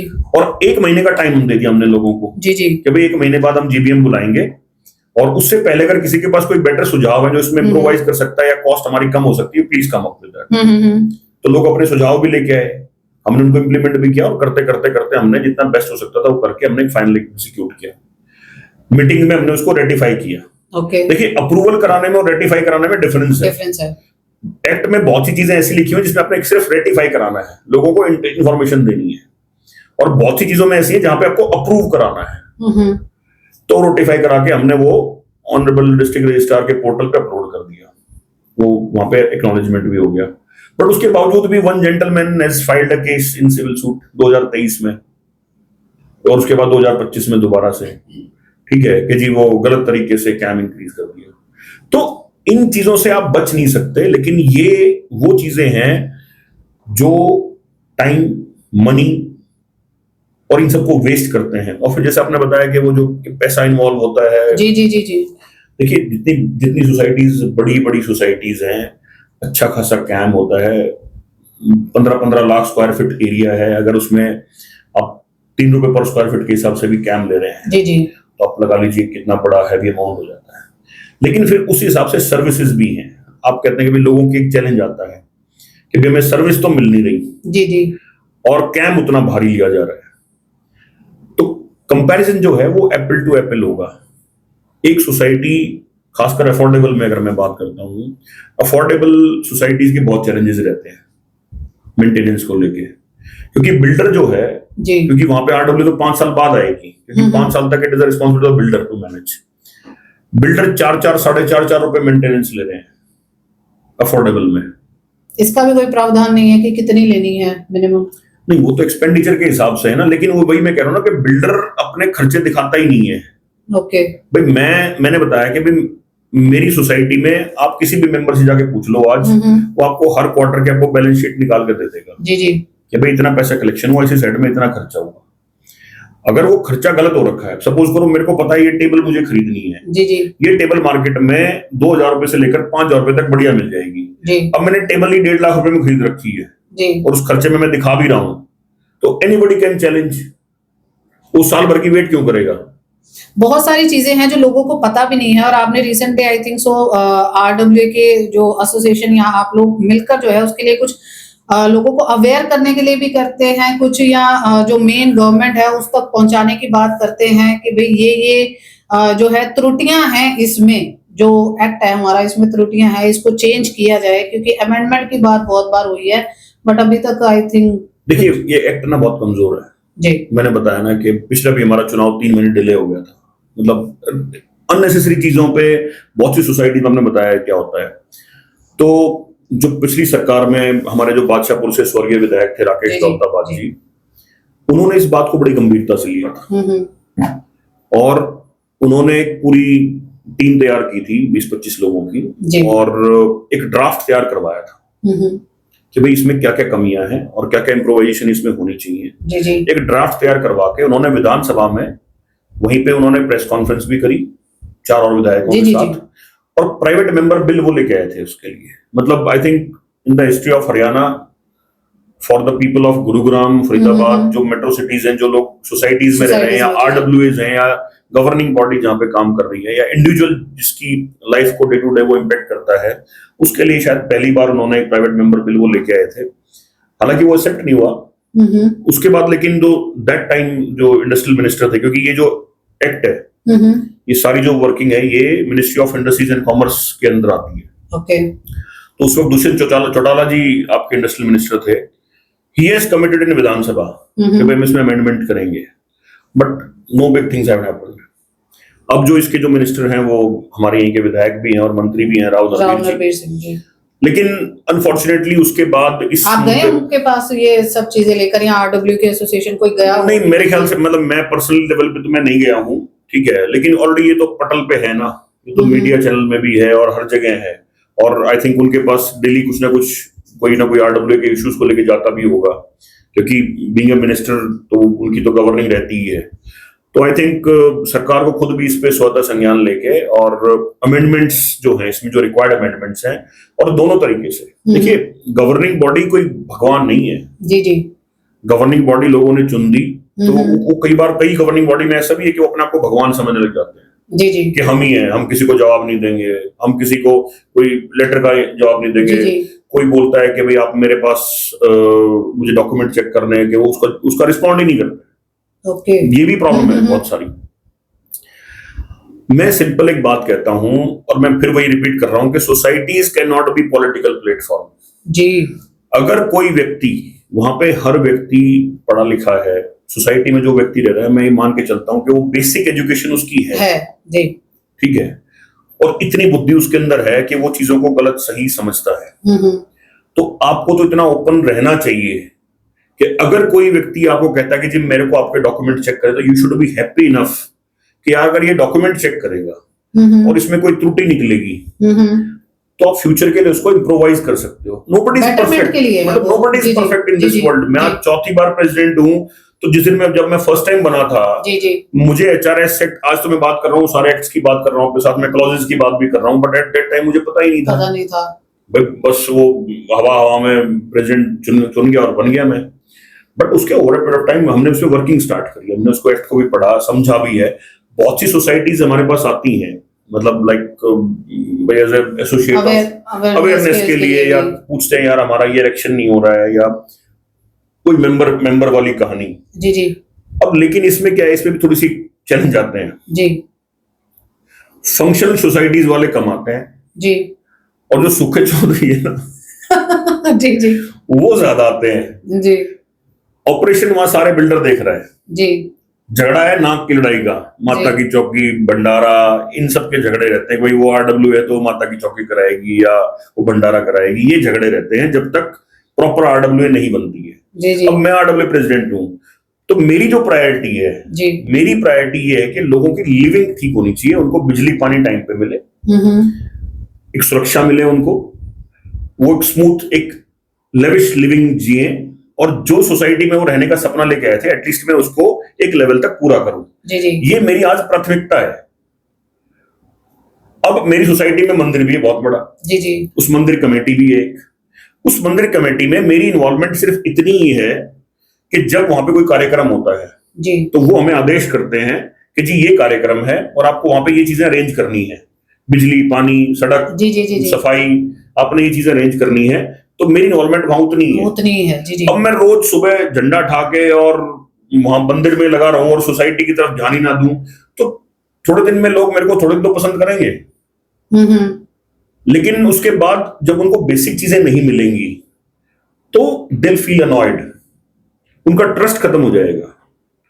आज sometimes I may be hard also, क्योंकि डिसिप्लिन इंप्लीमेंट करना है तो आपको कभी कभी तो हार्ड भी होना पड़ता है, लेकिन उसमें भी अब ओवर पीरियड ऑफ टाइम लोगों ने समझना शुरू कर दिया है कि अगर हमारे गवर्निंग बॉडी किसी डिसीजन पे अगर हार्ड है तो it is in the welfare of the society. मतलब हम उन सोसाइटीज में से हैं जो एक लेवल पे सबसे गर्त में चली गई थी, एनसीएलटी में बिल्डर भाग गया था, उस वक्त हम भी छोड़ के, मतलब मैं कहीं भी पेमेंट देकर मैं कहीं भी फ्लैट ले सकता था, but we decided to revive that. और ये प्रूवन रिकॉर्ड है, मतलब हालांकि मैं सेल्फ प्रेजिंग कर रहा हूं, बट लेकिन it is in front of the public only, कि सारे होम सोसाइटी जिसका नाम राइजिंग होम्स है, वो किन बैड सिचुएशन से, किन बुरी परिस्थितियों से उभर के और अब सामने आई है, that is because of the people who have supported us. और हम खड़े रहे वहां पे, हमने हार नहीं मानी। फिर हमने वो over period of time transparency develop करी। और सबसे बड़ा चैलेंज, जो सबसे बड़ा झगड़ा रहता है सोसाइटीज में, चाहे वो मेंबरशिप को लगा लीजिए, वो यही है, ये एक्ट में जो थोड़े से प्रावधान की कमी है। आपको क्या लगता है ये एक्ट में जो आप कह रहे हैं अमेंडमेंट की, टॉप ऐसे कौन से 5 से 7 होने चाहिए जो अगर चेंज हो जाए तो मजबूती मिलेगी एक्ट को, और आरडब्ल्यूए जो है, जो फंक्शनल आरडब्ल्यूए है, वो अच्छे से वर्क कर पाएगी? देखिए, वैसे तो इसमें जो गवर्नमेंट में जो लोग बैठे हुए हैं, डिस्ट्रिक्ट रजिस्ट्रार हैं, स्टेट रजिस्ट्रार हैं, रजिस्ट्रार जनरल हैं, उनको एक प्रोफिशिएंट लोग हैं, they are holding good education background, और वो ज्यादा कैपेबल है इन चीजों, क्योंकि वो डे टू डे ऑपरेशंस वो भी तो हैंडल करते हैं ना प्रॉब्लम्स, तो वो ज्यादा बेहतर तरीके से इसको कर पाएंगे। हम जो चाहते हैं कि एक तो एक्ट थोड़ा सा स्ट्रांग रहे, ये स्पेसिफिक रहे सोसाइटीज को लेके, ग्रुप हाउसिंग्स को लेके, खासकर ड्राफ्टिंग उसकी डिफरेंट हो, अदर देन आपकी जो नॉर्मल आरडब्ल्यूएज हैं, जो प्लॉटेड कॉलोनीज की आरडब्ल्यूए हैं, क्योंकि उनके इश्यूज, उनके चैलेंजेस ऑल टुगेदर डिफरेंट है। मतलब सोसाइटीज वाइज जिसको जो डिफरेंट प्रॉब्लम्स आती हैं वो सेग्रीगेटेड होनी चाहिए। आपको नहीं, सेग्रीगेटेड तो नहीं कह रहा, मैं कह रहा हूँ जैसे कि अभी इस एक्ट के अंदर ही आपकी गौशाला भी इसी में इंक्लूड है, आपकी जो प्लॉटेड कॉलोनी की जो आरडब्ल्यू वो भी इसी में इंक्लूड है, ग्रुप हाउसिंग सोसाइटी जहां पे नॉन फंक्शनल है वो भी इसी में इंक्लूड है, फंक्शनल सोसाइटी भी इसमें इंक्लूड है, तो उनके चैलेंज भी वही डीआर हैंडल कर रहे हैं। अब आज डीआर के पास 4 हियरिंग है, अब उस 4 हियरिंग में एक भी सोसाइटी फंक्शनल नहीं है, से फॉर एग्जांपल, मैं एग्जांपल दे रहा हूँ, और जो फंक्शनल सोसाइटी वो वेट कर रही है अपनी हियरिंग की, क्योंकि उनका वो day to day operation impact डाल रहा है, उसके कारण कोई अकाउंट सीज हो गया है, कुछ भी हो गया है, तो वो अल्टीमेटली नुकसान तो करता ही है ना। और उसका नुकसान किसको होता है? उस व्यक्ति को जिसका इस झगड़े में कोई इन्वॉल्वमेंट लेना देना ही नहीं है। तो जब ये एक्ट सेपरेट होगा सोसाइटीज को लेके, देखिए आने वाले समय में जब पॉपुलेशन इंडिया में इस कदर से बढ़ रही है, गुरुग्राम जो है वो एक मिनी इंडिया की तरह डेवलप हो गया है, माइग्रेटेड पॉपुलेशन बहुत ज्यादा है, और वर्टिकल लिविंग का कॉन्सेप्ट जो है वो अब गुड़गांव में आप मान के चलिए बहुत जबरदस्त तरीके से डेवलप हो रहा है। आप यहाँ से चले जाइए, लाइक गुड़गांव, फरीदाबाद, रेवाड़ी, बावल तक भी, इनफैक्ट वहां भी हाई राइज कॉन्सेप्ट आ गया है, रोहतक में आ गया है, हिसार में है, सोनीपत में है, मैं हरियाणा की बात कर रहा हूँ, बाकी स्टेट्स में भी है, नोएडा, दिल्ली, सब में है ये। तो जब ये हाई राइज कॉन्सेप्ट आ गया है, तो ग्रुप हाउसिंग सोसाइटीज में लोग सोसाइटी में रहने आते हैं सुख शांति की जिंदगी जीने की, कि भाई पूरा दिन की जो मेरी तकलीफ है, मैं सोसाइटी में गया तो मेरे को ये टेंशन नहीं है कि भाई आज पानी नहीं है, आज बिजली नहीं है, आज ये नहीं है, और अगर कुछ ऐसी चीज है तो उसके लिए मेरे को प्रायर इंफॉर्मेशन है, एक डेकोरेटेड एनवायरनमेंट है, हमें टाइमली चीजें इंफॉर्मेशन पता चल रही है, लोग त्योहार मना रहे हैं। मान के चलिए, मतलब मैं तो आजकल ये फील करता हूँ कि धीरे धीरे जो त्योहारों का जो माहौल है वो गांव में खत्म होता जा रहा है और सोसाइटीज में बढ़ता है। ठीक है, तो उन चीजों को लेके अगर सोसाइटीज के लोग, खासकर मैं दोनों तरफ की बात कर रहा हूँ, लाइक जो गवर्निंग बॉडी है, जो प्रेसिडेंट, सेक्रेटरी, ट्रेजरर है, उनकी जिम्मेदारी बल्कि डबल है लोगों के प्रति, और लोगों की भी जिम्मेदारी उतनी ही है कि वो भी उतना उनको सपोर्ट करें जहां चीज जेन्युइन है। देखिए, आपकी जो ये अथॉरिटीज बनाई गई है, वो बनाई इसलिए गई है कि अगर कुछ गलत हो रहा है और वहां पे आपकी सुनवाई नहीं हो रही, तो आप जाइए अथॉरिटीज के पास और कंसर्न रेज कीजिए।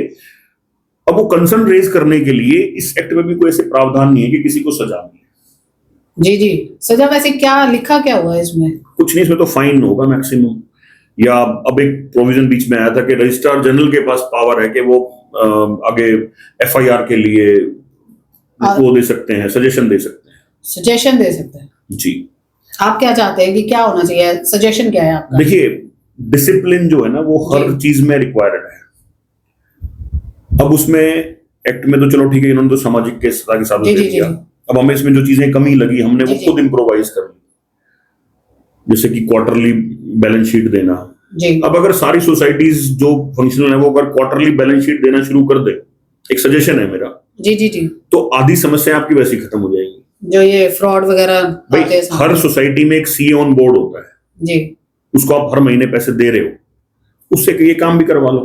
जी उससे क्या होगा कि जब आप क्वार्टरली दे रहे हो जी तो, और ईयरली तो करवा ही रहे हो क्योंकि अपने हम्म। कंप्लायंस पूरे करने जी हैं, जी तो आपके पास एक अलग से हैंड हो जाता है जस्ट टू एक्सप्लेन पीपल कि भाई ये चीज इस तरीके से है। उसमें भी अगर किसी को लगता है कि आपका ये काम इसमें गलत हुआ है तो आप उसको वहीं पे सॉर्ट कर सकते हो।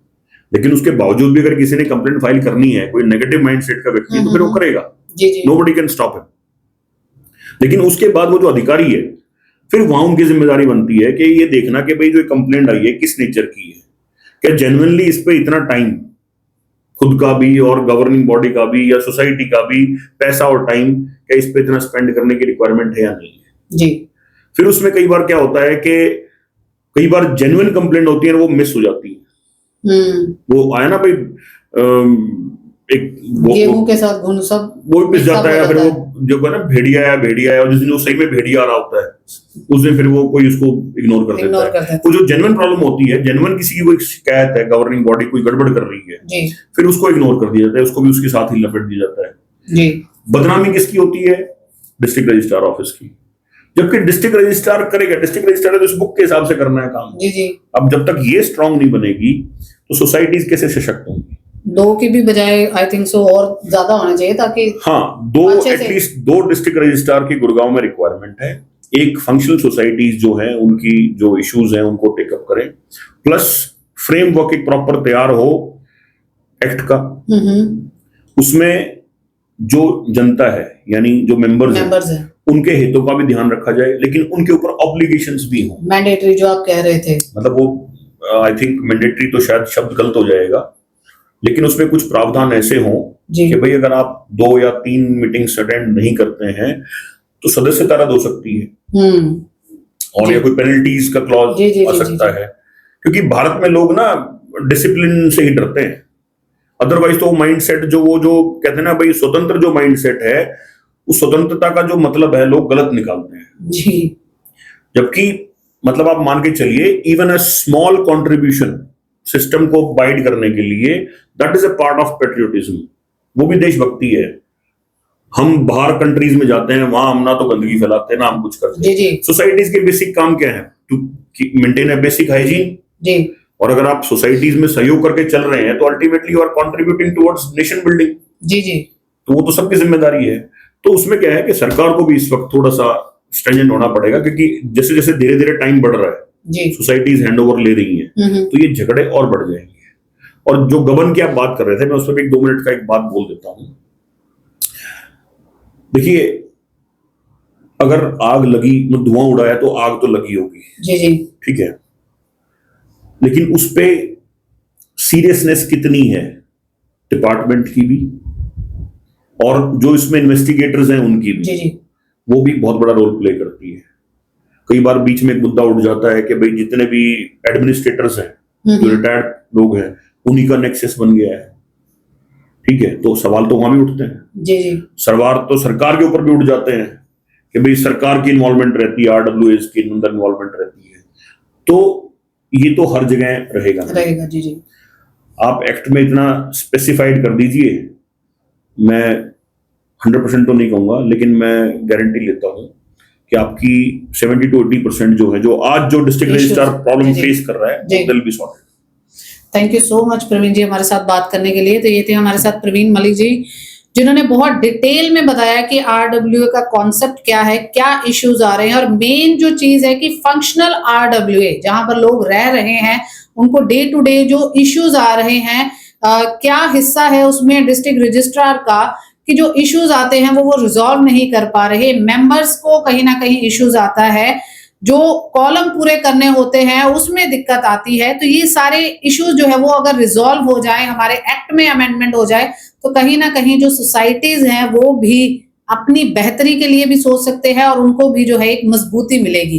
क्योंकि बात हम जब पॉलिटिक्स की भी करते हैं तो शुरुआत हम आरडब्ल्यूए के अध्यक्ष को ही मानते हैं कि आरडब्ल्यूए के अध्यक्ष से ही जो है उसके बाद पार्षद, एमएलए, इन सब चीजों के बारे में जो है वो दिमाग में बातें आती हैं। तो आपको कैसा लगा आज का कॉन्सेप्ट आरडब्ल्यूए के बारे में? आपका क्या कहना है, या आपकी जो सोसाइटीज है उसमें क्या इश्यूज आ रहे हैं, और कहीं पर भी अगर प्रवीण जी हेल्प कर पाए तो आप नीचे कमेंट भी कर सकते हैं, ताकि वो आप लोगों से कनेक्ट भी कर ले। इसी तरीके से हमारे साथ बने रहे और देखते रहे आपका अपना चैनल वायरल स्विच।